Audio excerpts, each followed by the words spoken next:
Doctor, Akash ఇంకా స్పృహలోకి రాలేదు. డోంట్ వర్రీ, అతనికి ఇంజెక్షన్ ఇచ్చాం కదా, దాని ప్రభావం వల్ల నిద్రపోతున్నాడు. ఆక్సిజన్ లెవెల్స్ ఇంక్రీజ్ అవుతున్నాయి, లంగ్స్ కూడా క్లియర్ అవుతున్నాయి.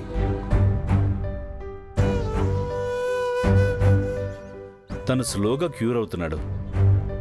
3rd డోస్ ఇవ్వాల్సిన టైం అయింది.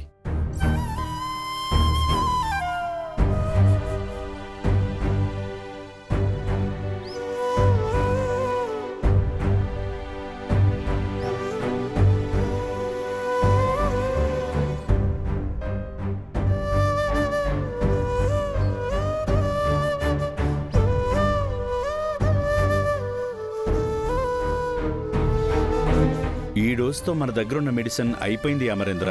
ఢిల్లీ నుంచి మిగతా డోసులు తెప్పిస్తున్నామని చెప్పారు కదా. ఆల్రెడీ మెడిసిన్ హైదరాబాద్ రీచ్ అయింది.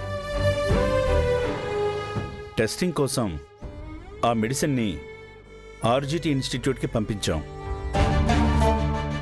రేపు ఎర్లీ మార్నింగ్ కల్లా మెడిసిన్ మన హాస్పిటల్కి వస్తుంది. రేపు మార్నింగా? నైట్ కంతా డోస్ ఇవ్వాలి కదా డాక్టర్. మనకు 10 అవర్స్ లోపు మెడిసిన్ వచ్చేస్తుంది మేడం. కొన్ని లాజిస్టిక్ ఇష్యూస్ కారణంగా ఇప్పుడే మెడిసిన్ తెప్పించలేకపోతున్నాం. మార్నింగే పంపించేస్తారు. నాకు ఆ ఇన్స్టిట్యూషన్ లొకేషన్ పెట్టండి డాక్టర్, నేను వెళ్ళి మెడిసిన్ తీసుకొస్తాను. మీకెందుకు శ్రమ, వాళ్ళే పంపిస్తారు కదా. మెడిసిన్ మన దగ్గర అవైలబుల్ గా ఉంటే మంచిదే కదా డాక్టర్. మళ్ళీ టైంకి ఇంజెక్షన్ చేయకపోతే ప్రాబ్లం అవుతుందని మీరే చెప్పారు కదా. అఫ్ కోర్స్, మెడిసిన్ వచ్చేస్తుంది madam, you don't worry. No doctor, ఈ టైంలో రిస్క్ వద్దు. మీరు లొకేషన్ పెట్టండి, నేను ఇప్పుడే వెళ్ళి మెడిసిన్ తీసుకొస్తాను. ఓకే అమర్, నేను లొకేషన్ పంపిస్తాను. Thank you doctor. బాగా నువ్వు ఆకాష్ దగ్గరే ఉండు, నేను వెళ్ళి వచ్చేస్తాను.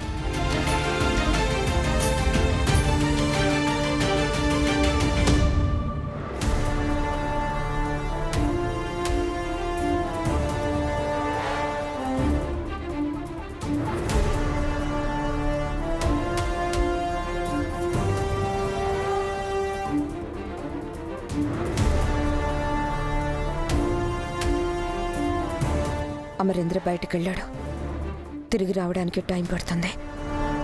ఆకాష్ దగ్గర బాగి ఒక్కతే ఉంది. ఆకాష్ని కిడ్నాప్ చేయడానికి ఇదే రైట్ టైం. రణ్వీర్ని వెంటనే రమ్మని చెప్పాలి.